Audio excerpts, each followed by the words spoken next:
Chapter 3. What kings reigned in Assyria and Sicyon when, according to the promise, Isaac was born to Abraham in his 100th year, and when the twins Esau and Jacob were born of Rebekah to Isaac in his 60th year. In his times also, by the promise of God, Isaac, the son of Abraham, was born to his father when he was 100 years old, of Sarah his wife, who, being barren and old, had already lost hope of issue. Arelias was then the 5th king of the Assyrians.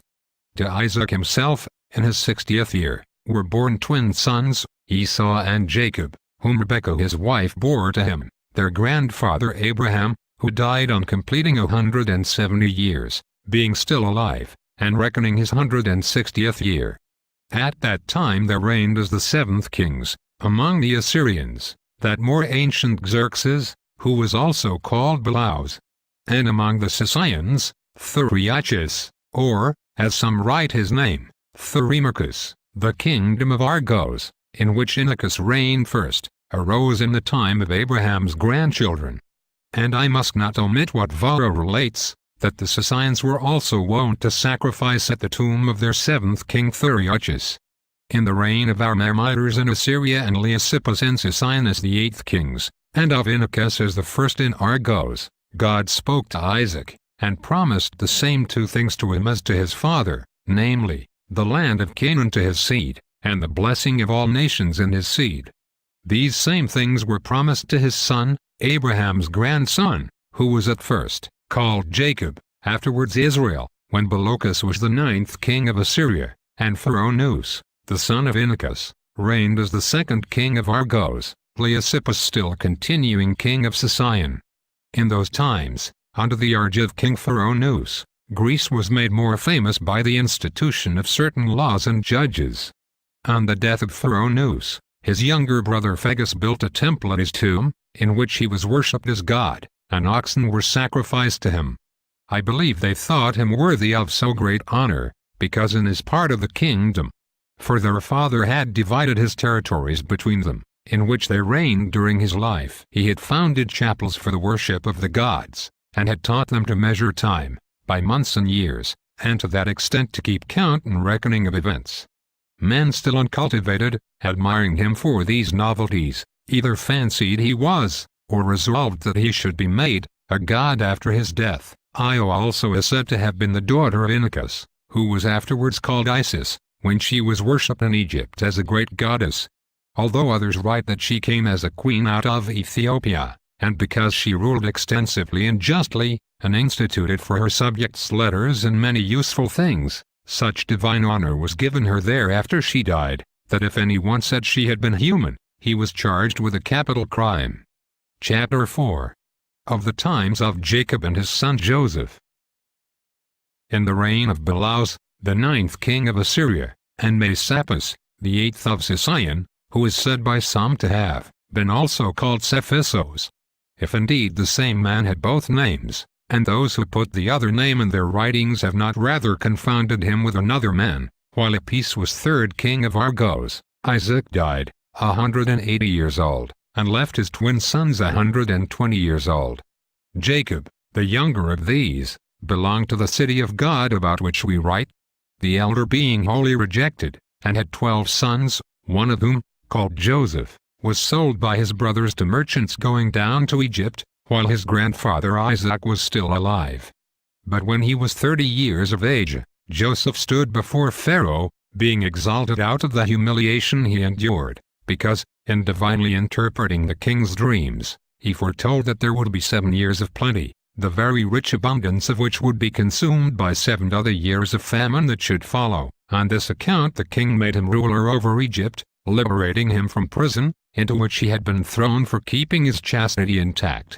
For he bravely preserved it from his mistress, who wickedly loved him, and told lies to his weakly credulous master, and did not consent to commit adultery with her, but fled from her, leaving his garment in her hands when she laid hold of him.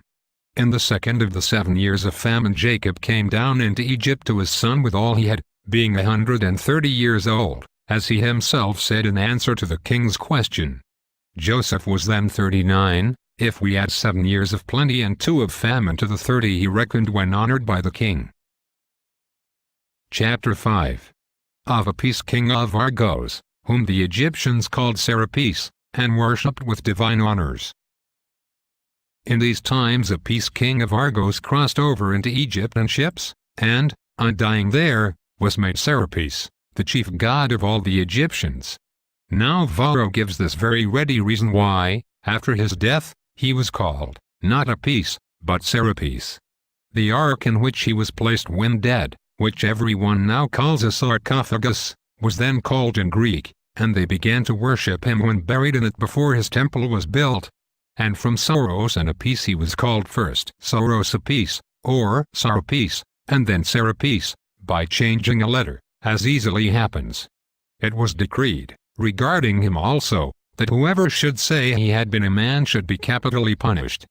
And since in every temple where Isis and Serapis were worshipped there was also an image which, with finger pressed on the lips, seemed to warn man to keep silence, Varro thinks this signifies that it should be kept secret that they had been human. But that bull which, with wonderful folly, deluded Egypt nourished with abundant delicacies in honor of him, was not called Serapis, but Apis, because they worshipped him alive without a sarcophagus. On the death of that bull, when they sought and found a calf of the same color, that is, similarly marked with certain white spots, they believed it was something miraculous, and divinely provided for them. Yet it was no great thing for the demons, in order to deceive them, to show to a cow when she was conceiving and pregnant the image of such a bull, which she alone could see, and by it attract the breeding passion of the mother, so that it might appear in a bodily shape in her young, just as Jacob so managed with the spotted rods that the sheep and goats were born spotted. For what men can do with real colors and substances, the demons can very easily do by showing unreal forms to breeding animals. Chapter 6. Who were kings of Argos, and of Assyria, when Jacob died in Egypt. Apis, then, who died in Egypt, was not the king of Egypt, but of Argos. He was succeeded by his son Argus, from whose name the land was called Argos and the people Argives, for under the earlier kings neither the place nor the nation as yet had this name.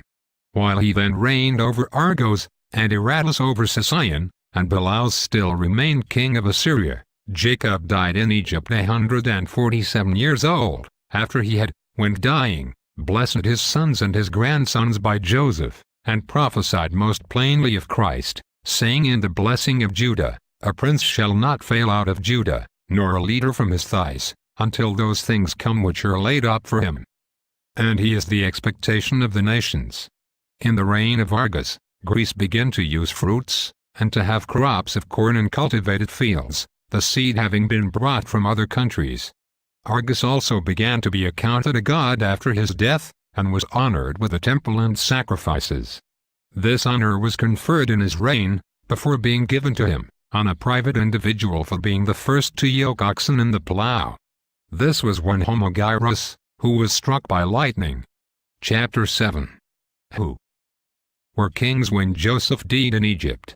In the reign of Mammatus, the 12th king of Assyria, and Plemnos, the 11th of Sicyon, while Argus still reigned over the Argives, Joseph died in Egypt 110 years old. After his death, the people of God, increasing wonderfully, remained in Egypt 145 years, in tranquility at first, until those who knew Joseph were dead. Afterward, through envy of their increase, and the suspicion that they would at length gain their freedom, they were oppressed with persecutions and the labors of intolerable servitude, amid which, however, they still grew, being multiplied with God-given fertility.